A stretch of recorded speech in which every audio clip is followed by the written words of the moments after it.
Як мінімум 14 72 дронаў тыпу «Шахет», якімі расійскія войскі атакавалі напярэдадні ўвечары і ўначы ўкраіну, перасякалі паветраную прастору Беларусі, паведамляе маніторынгавы праект «Беларускі гаюн». З гэтай прычыны у небе на гадзіну нават падымалі дзяжурныя самалёты беларускіх вайскова-паветраных сілаў. На Белсаце аб'ектыў з галоўнымі падзеямі панядзелка 23 снежня. Для вас працуе Александр Баразенко, і сёння ў нас.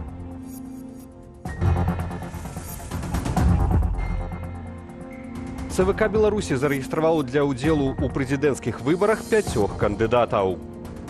Ясна, што ніхто не бачыў гэтых зборшчыкаў подпісаў за гэтых ўсіх астатніх левых кандыдатаў. Ясна, што ім гэтыя подпісы намалявалі, але намалявалі менавіта в рамках іхняй ролі.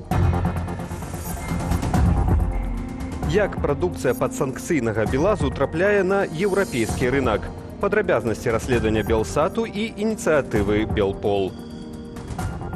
Людзі на Белазе, пабачыўшы першыя расследаванні, проста дзяліліся дадатковай інфармацыяй. Так што не ўсё згублена. Я думаю, што рэжыму Александра Лукашэнкі вельмі гэта непрыемна, ім вельмі з гэтым неутульна. Кошт святыні. Дзяржава выставіла чырвонаму касцёлу больш за 40 000 долараў пазыкаў. Ці верне выплата гэтых грошай сабор прыхаджанам? Для рэжыму каталіцызм, каталіцкая царква – гэта вось тое, што прыйшло з захаду. Тое, што варожае, тое, што чужое, тое, што у чымсьці нават страшнае, пагрозлівае. На паседжанні Цэнтра выбаркаму сёння назвалі імёны кандыдатаў на пасаду прэзідэнта на так званых выбарах. Ці ёсць сюрпрызы ў гэтым спісе і якую катэгорыю беларусаў рэжым абмежаваў у нават фармальных выбарчых правах? Разбіраўся Ян Федарович. У Цэнтр выбаркамі зарэгістравалі кандыдатаў у прэзідэнты Беларусі на так званых выбарах. Кампания по выборам президента Республики Беларусь проходит в соответствии с установленным законодательством и сроками, и теми мероприятиями, которые мы определили. Таксама у ЦВК агучылі звесткі пра колькасць сабраных подпісаў у падтрымку кандыдатаў. За Лукашэнку нібыта падпісаліся 2,5 мільёны выбарнікаў. Гэта больш за чвэрць усяго насельніцтва Беларусі. Подпісы, так званыя сабраныя, яны сведчаць пра нейкія тэндэнцыі. Па-першае, Лукашенко павінен нібыта сабраць больш, чым было раней. Нагадаю, на выборах 2020 годзе у яго было 1 900 000, зараз 2,5, значыць, вось ёсць прагрэс. Па-другое, ніхто з іншых кандыдатаў не павінен выпендрывацца. У выніку ЦВК пастанавіла, што 4 іншыя кандыдаты набралі прыблізна аднолькавую колькасць подпісаў, трохі больш за 100 000 кожны. Найвышэйшы паказнік пасля Лукашэнкі прадэманстраваў Олег Гайдукевіч. Віталь Цыганкоў прагназуе, што менавіта прадстаўнік ЛДПБ праз месяц зойме другое месца пасля падліку галасоў на так званых выбарах. Што называецца кандыдат па выкліку, тое, што рабіў яго бацька, зараз робіць ён сам, за гэта яму дадуць пачэснае другое месца. Калі Лукашэнку намалюваць 85, то астатнім Гайдукевічу перадавіку яму, можа быць, дадуць нейкія 2% і астатнім менш за гэта.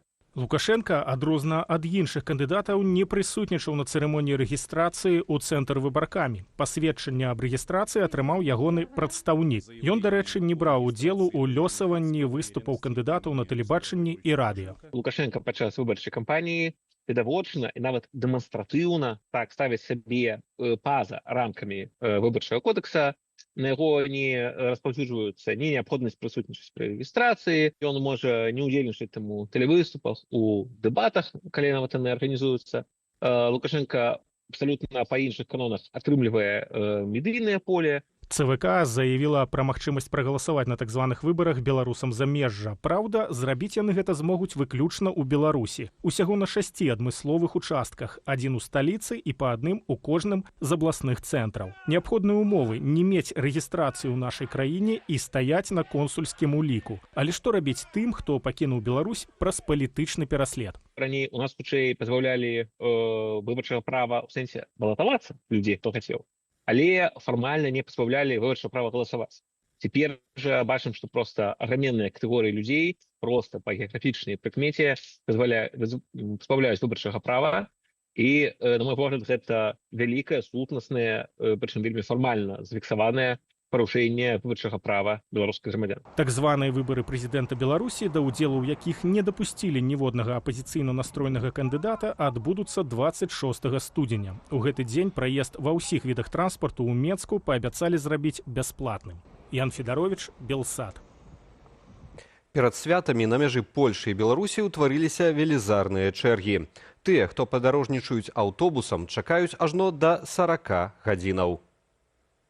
Як мы і інфармавалі, мы вылучылі дадатковы персанал, каб зменшыць чаргу на мяжы. Тыя, хто выехаў з еўразвязу ў кірунку Беларусі 21 снежня, чакалі больш за 28 гадзінаў, з якіх 20 гадзінаў пайшло толькі на пад'езд да шлагбаума. Польскія ўлады заяўляюць, што прыкладаюць усе намаганні, каб паскорыць пропуск. Паводле сведчанняў тых, хто праходзіў мяжу, сітуацыя пагаршаецца даглядамі і на беларускім баку. Часам кантроль там можа сягаць 6 ці 7 гадзінаў. На выездзе ж з Беларусі ў Польшу сітуацыя спакойная і чэргаў няма. Прадукцыя канцэрну «Белаз», які з 2021 года знаходзіцца пад санкцыямі еўразвязу, да гэтага часу прадаецца ў Еўропе. Сумеснае расследаванне Белсату, аб'яднання былых сілавікоў «Белпол» і польскай газеты «Выборча» распавядае, як беларускія бальшагрузы перазбіраюць у Польшы і пад новай назвай без перашкод рэалізуюць у еўразвязе. Як працуе схема абыходу санкцыяў і прычым тут футбол у нашым матэрыяле. Падсанкцыйны «Белаз» прадае свае самазвалы ў еўразвяз. Пра гэта даведаліся падчас супольнага расследавання «Белсат», аб'яднання былых сілавікоў «Белпол» і польская медыя газета «Выборча». На фото адзін і той самы самазвал. Акрамя пары налепак і шыльдзіка «Кронас» замест «Белаз» няма абсалютна ніякай розніцы. Выявілася, што перапродажам беларускіх машынаў пад уласнай маркай займаецца польская кампанія «Полмарк». Яна базуецца ў Кельце, на поўдні Польшчы. На тэрыторыі прадпрыемства журналісты знайшлі дзясяткі жодзінскіх самазвалаў. Гэтая фірма больш за 30, каля 30 гадоў супрацоўнічае з «Белазам». Яны пачалі сваю супрацу яшчэ ў 90-х. Як неафіцыйна прызнаваліся людзі, з якімі нам удалося паразмаўляць, акрамя вось таго, што было ў расследаванні, яны казалі, ведаеце, геапалітыка і кан'юнктура – это такія справы, яны прыходзяць і адыходзяць, а мы вось шмат гадоў працавалі з гэтай беларускай фірмай. Пагаварыць з кіраўніцтвам «Полмарк» не ўдалося. Віцэ-прэзідэнт адмовіўся адказваць на пытанні журналістаў. Выключыце камеру, не записывайте. Добра, выключы камеру на хвіліну. Аднак, дзякуючы дакументам, якія далі прадстаўнікі «Белпол», «Белсат» змог аднавіць схему абыходу санкцыяў. У 2022-м, праз год пасля таго, як «Белаз» трапіў у санкцыйны спіс еўразвязу, нейкі Александр Томчык зарэгістраваў у Беларусі фірму-пракладку «Еўрамарк Камплект». Менавіта ёй «Белаз» прадае свае самазвалы ў разабраным выглядзе. Тая, у сваю чаргу, пастаўляе дэталі ў Польшчу. На мяжу прыязджае гэты груз, гэтыя запчасткі. Мы паказвалі таксама, як это выглядае. Это вялікія проста вузлы, такія дэталі здаравенныя на цэлы цяжкавік.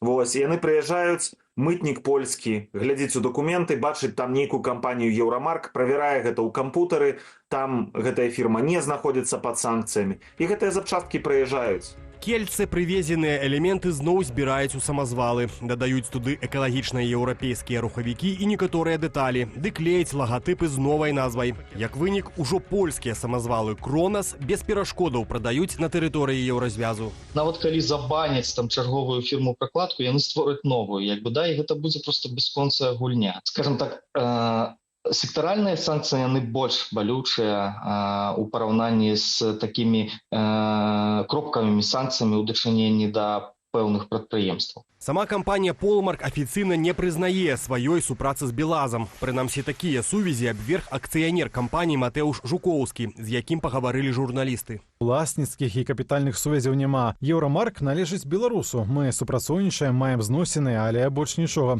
У той жа час «Белпол» даў «Белсату» лісты, у якіх кампанія «Полмарк» наўпрост камунікавала з кіраўніцтвам «Белазу». У іх запыты на камерцыйныя прапановы і праграма візіту прадстаўнікоў польскай фірмы ужодзена ў 2023 годзе. Але самы цікавы ліст, у якім «Белаз» у 2022 просіць «Полмарк» стаць спонсарам заводскага футбольнага клубу «Торпеда Белаз». У маіх руках зваротны ліст, у якім Полмарк кажа, што не можа гэтага зрабіць, бо БелАЗ знаходзіцца пад санкцыямі. Але галоўная інфармацыя напісана ніжэй. Чытаю. У гэты час прадстаўнік нашай кампаніі стварыў юрыдычную асобу кампанія «Еўрамарк Камплект» на тэрыторыі Рэспублікі Беларусь, якая плануе ажыццяўляць пастаўкі тэхнікі вытворчасці БелАЗ для Полмарк Кельце. Сёння польскамоўную версію расследавання выпусціла газета «Выборча». Журналісты выказваюць спадзеў, што рэзананс у польскіх медыях закрые магчымасць для БелАЗу пастаўляць сваю прадукцыю ў Еўразвяз. Антон Бяздольны, Андрей Сульжыц, Белсат. Яшчэ больш інфармацыі ў нашым тэлеграм-канале. Знайсці проста. Дастаткова навесці камеру тэлефона на QR-код на вашым экране. Калі для вас гэта бяспечна і вы не ў Беларусі, падпісвайцеся і будзьце ў курсе актуальных навінаў. Таксама чытайце нашу інтэрнэт-старонку belsat.eu. Пры той жа ўмове бяспека перадусім. Дзякую, што вы застаецеся з намі. 43 тысячы долараў патрабуе дзяржпрадпрыемства «Менская спадчына» ад парафіі Чырвонага касцёлу. Гэткую лічбу агучыў пробашч святыні Франц Руць. Што праўда, канкрэтыкі, за што патрабуюць і ці будзе аб'яўлены нейкі адмысловы збор, няма. Уладзіслаў Корсак працягне тэму.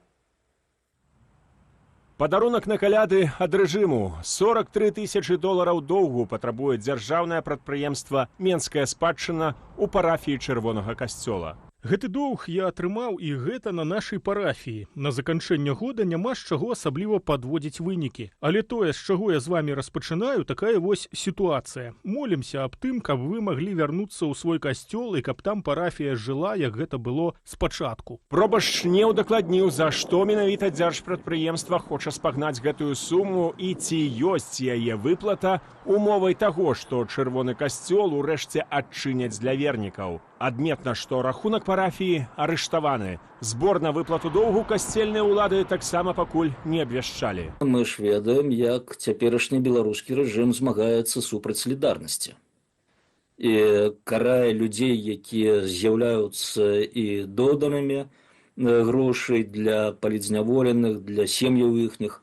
Як яны цяпер караюць і тых, хто прымае гэтую падтрымку. Трэба вельмі доўга думаць і уважліва разглядаць усе мажлівасці перад тым, як абвяшчаць такі збор. Напрыканцы верасня 2022 года рэжым закрыў касцёл святых Сымона і Алены. Фармальна з-за падазронага ўзгарання ў плябаніі. Паведамілі, што ў будынку не вытрымала праводка, аднак у сеціве тады з'явіліся фотаздымкі выбітага ў касцёле акна. Сілавікі адмовіліся даць доступ да камераў назірання, што размешчаныя вакол святыні. Прычына закрыцця святыні, а менавіта Чырвонага касцёла, гэта той сімвал, які прадстаўляе сабой Чырвоны касцёл. Так, бо гэта сімвал беларускага народнага фронту, адраджэння, незалежнасці, беларускай мовы.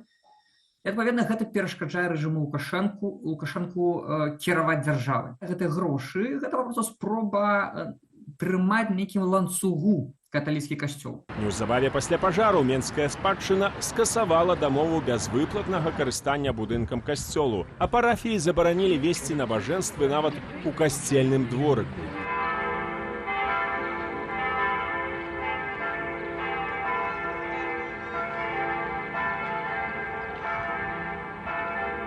Спачатку прадстаўнікі рэжыму казалі пра неабходнасць аднавіць пашкоджаныя камунікацыі. Летась жа заяўлялі, што рэканструкцыя касцёлу пачнецца ў першым квартале 2024-га. Ніякіх работаў, аднак, не праводзіцца і дагэтуль. А сёлета ўлетку мітрапаліт Юзаф Станеўскі звольніў з пасады пробашча Чырвонага касцёлу ксяндза Уладзіслава Завальнюка. Крыніцы ў каталіцкім кіраўніцтве ў Беларусі казалі тады, што гэта адна з умоваў вяртання святыні вернікам, што выставіў рэжым. Вернікі пісалі лісты Лукашэнку з просьбай адкрыць касцёл. Усё марна. Калі вярнуць Чырвоны касцёл вернікам, парафія спыняцца ж лісты, звароты да яго як да прэзідэнта. Ось гэтая пазіцыя прыніжаная тых, хто просіць аб нейкай літасці. А душу такого чалавека, як вось гэты самы Лукашенко, гэта ж усё цешыць. Вось навошта яму вяртаць менскую душу? Яго больш здавальняе бездушны горад. У 2020 годзе ў чырвоным касцёле гучалі словы супраць гвалту і рэпрэсіяў. Мітрапаліт Тадэуш Кандрусевіч асудзіў дзеянні сілавікоў, калі тыя заблакавалі ў храме каля 100 пратэстоўцаў. А ў сакавіку 2022 ў касцёле святых Сымона і Алены маліліся за мір ва ўкраіне. Уладзіслаў Корсак, Белсад. Пра лукашэнкаўскі палітолог Дзяніс Мільянцоў падзяліўся на сваёй старонцы ў Фэйсбуку фотаздымкам, зробленым ля ўваходу ў офіс Міністэрства абароны Францыі ў Парыжы. У подпісе да фота Мільянцоў зазначыў, што наведаў абароннае ведомства з некалькімі справамі і заўважыў, што яно адрозніваецца ад Пентагону. Дзяніс Мільянцоў у мінулым супрацоўнік Беларускага інстытуту стратэгічных даследаванняў БІС і выкладчык Еўрапейскага гуманітарнага універсітэту. Апошнія гады ён зрабіўся рупарам наратываў афіцыйнага Менску.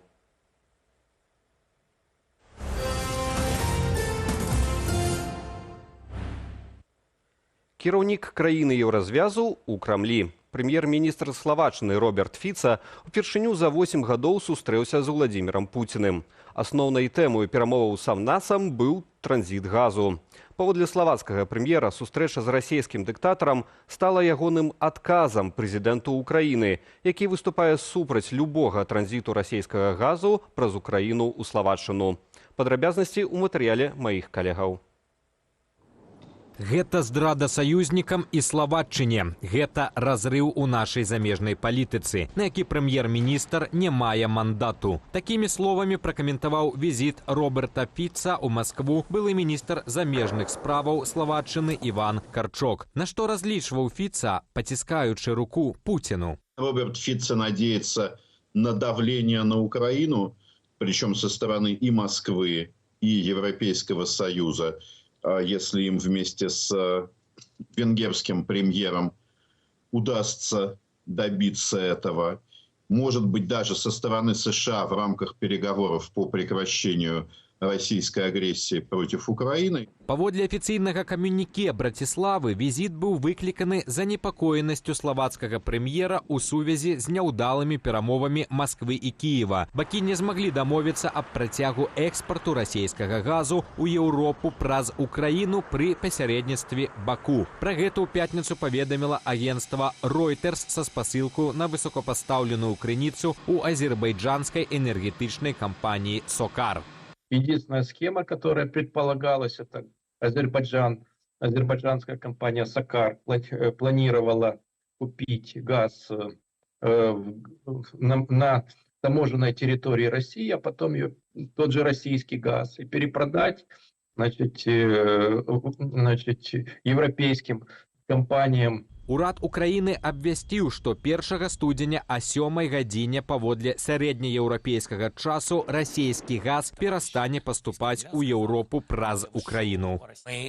Повинні знати. Мы не хочам гуляць у гульню, калі іншая краіна атрымлівае газ з Расіі, а затым займаецца яго транзітам. Гэта тое самае, што працягваць атрымліваць прыбытак ад гэтай вайны і адпраўляць грошы ў Расію. Калі еўрапейская краіна гатовая атрымліваць газ і не плаціць гэтыя грошы для Расіі да заканчэння вайны, пра гэта можна падумаць. Мы не дамо Расіі дадатковых магчымасцяў зарабляць на гэтай вайне. Владимир Путин падчас прамой лініі заявіў, што «Газпром» перажыве спыненне паставак праз Украіну. Это же не мы отказались, это Украина отказывается. Украина отказалась от продления контракта.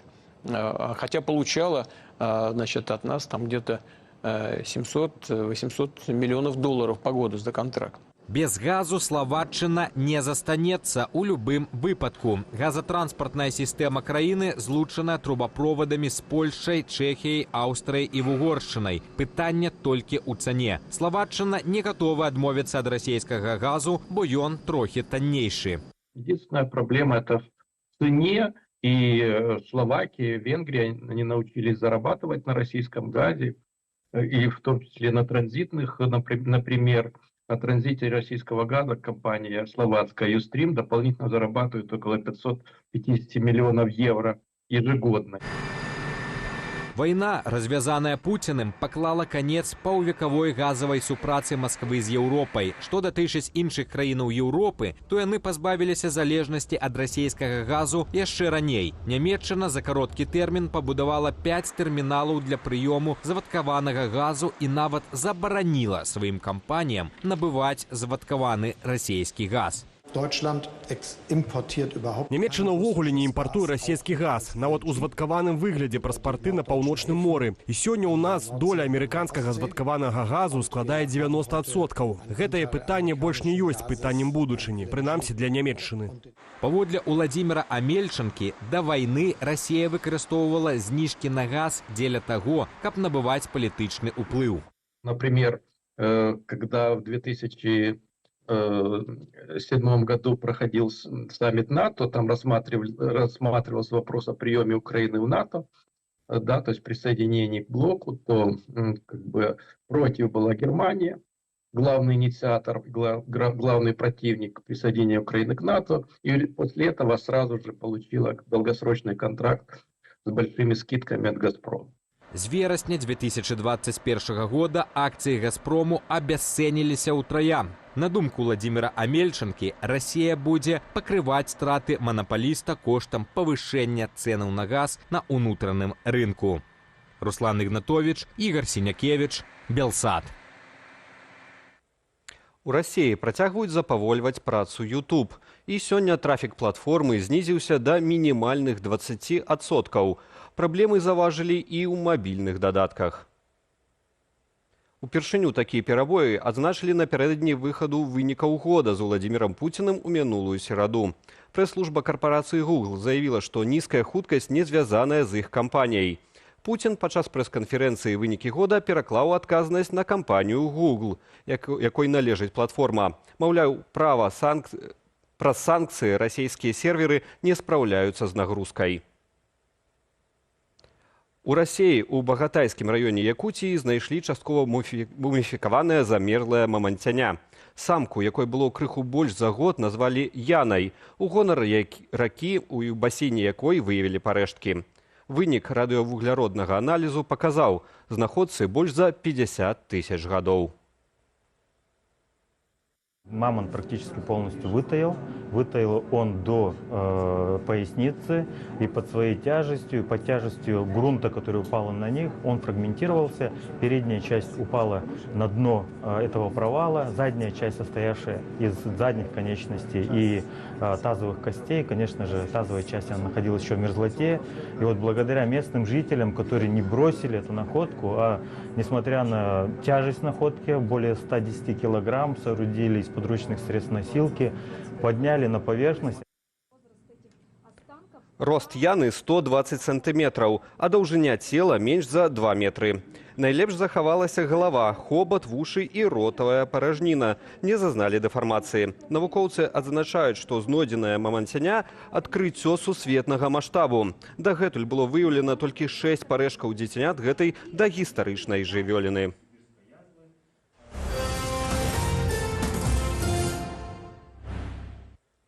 Зімовыя святы ўсё бліжэй. Дзеці і дарослыя ў чаканні цуду і падарункаў. А хто іх прыносіць? Заходні Санта-Клаус, савецкі Дзед Мароз, а можа святы Мікола ці Зюзя? Вядома, кожны вырашае сам, хто падкладае падарункі пад ялінку на каляды і Новы год. Але хто мае на гэта, так бы мовіць, большае права ў Беларусі? Разбіралася Ірына Дарафійчук. На навагодніх святах, акрамя ялінкі, каляровых гірляндаў ды святочнай музыкі, абавязкова ёсць той, хто таемна прыносіць падарункі. Завуць гэтага героя па-рознаму. Дзед Мароз ці Санта-Клаус, Ёлу-Пукі ці Святы Мікалай. Але ці заўсёды так было? У 19 стагоддзі, калі развіўся гандаль, калі розным фірмам трэба было прадаваць свае тавары, карацей, з развіццём капіталізму паўстаў вось гэты вобраз, які ў ЗША ператварыўся ў Санта-Клауса, у Еўропе больш у такого святога Мікалая. А ў расійскай імперыі тады пачалі прыдумляць ўжо запознена дастаткова вобраз такога дзядулі Мароза. З прыходам на нашыя землі савецкай улады святочнага дзеда, як і самое свята, спачатку ўвогуле адмянілі, кажа гісторык. Вярнулі ж святкаванне Новага года толькі ў 30-х гадах, а Дзеду Марозу прыдумалі спадарожніцу, снягурку. У нейкі момант Сталін палічыў, што, напэўна, сітуацыя ў краіне настолькі дрэнная, што трэба людзям хоць нейкую падарыць радасць. Савецкі Саюз шмат чаго забіраў з захада, да, як бы шмат чаго капіраваў. І гэта тая ж самая гісторыя. Яны ўзялі Святога Мікалая, пераапранулі яго ў сінюю шубу, далі яму назву Дзед Мароз. Але зімовыя персанажы на нашых землях былі яшчэ да з'яўлення ўсіх добрых дзядоў, якія прыносяць падарункі. Да прыкладу, Мароз, якога на свята частавалі куццёй, каб моцна не марозіў. Або Зюзя, боства зімы і халадоў у дахрысціянскай міфалогіі. Зюзя, канешне, ён не быў такі добры. Яго ўшаноўвалі. Увогуле ўсіх багоў з імі не можна было так паплечнічаць. Разумееце, як сябрам. Іх пабаиваліся, да іх ставіліся вельмі уважліва і са сцярогай, каб не нашкодзілі. Лукашэнкаўскія ўлады маюць уласную думку наконт таго, хто і што мае быць сімвалам калядаў і Новага года. Да прыкладу, паводле выдання «Зеркала», чыноўнікі рассылалі ў гандлёвыя цэнтры, крамы і кавярні адмысловыя інструкцыі, каб у святочным аздабленні выкарыстоўваліся, цытата, сімвалы, элементы славяцкага паходжання, у тым ліку выявы Дзеда Мароза і Снягуркі. Не заходняй мае быць і святочная музыка. Марафон единства. Этот праздник объединяет всех белорусов нашей страны. Мы настоятельно рекомендуем принять в нем участие. Сам жа сімвал навагодніх святаў набывае ўсё больш ідэалагізаваны імідж. Вось партызанскі Дзед Мароз у Івацэвіцкім раёне. Або Дзед Мароз на танку ў гістарычна-культурным комплексе «Лінія Сталіна».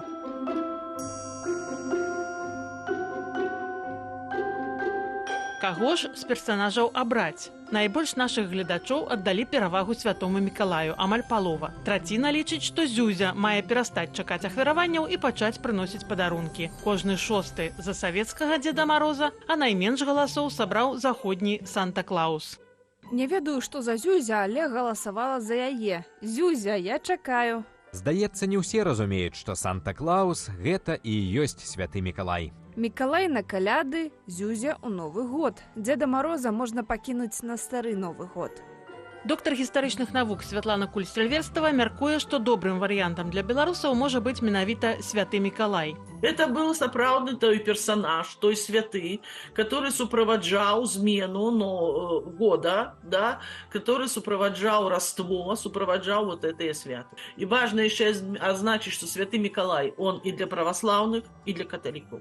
То есть он яднае хрысціянскія канфесіі на Беларусі адназначна. Этнографы ж нагадваюць пра яшчэ адзін варыянт. Дарыць святочны настрой можа не толькі нейкі дзядуля. Каляднікі і калядная каза яшчэ адзін сімвал беларускіх святаў. Давайте адмаўляцца ад усяго чужынскага, а наадварот узнаўляць, адраджаць наша беларускае традыцыйнае калядоўшчыкаў, маскі, казу, медвядзя, зюзю. Ну і святы хадзіць з двара ў двор. Як бачым, выбар у беларусаў багаты. Галоўнае, каб быў святочны настрой. І няхай кожны з чароўных персанажаў спрыяе, каб у новым годзе збываліся нашыя запаветныя жаданні. Ірына Дарафейчук, Белсат.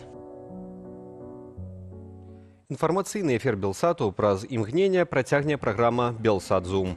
Яе вядоўца Вітаў Ціўчык сярод іншага абмяркуе з гісторыкам Яўгенам Дудкіным сітуацыю вакол чырвонага касцёла ў Менску, за карыстанне якім улады патрабуюць з вернікаў больш за 40 000 $. Я ж над гэтым з вамі развітваюся, беражыце сябе і заставайцеся з Белсатам.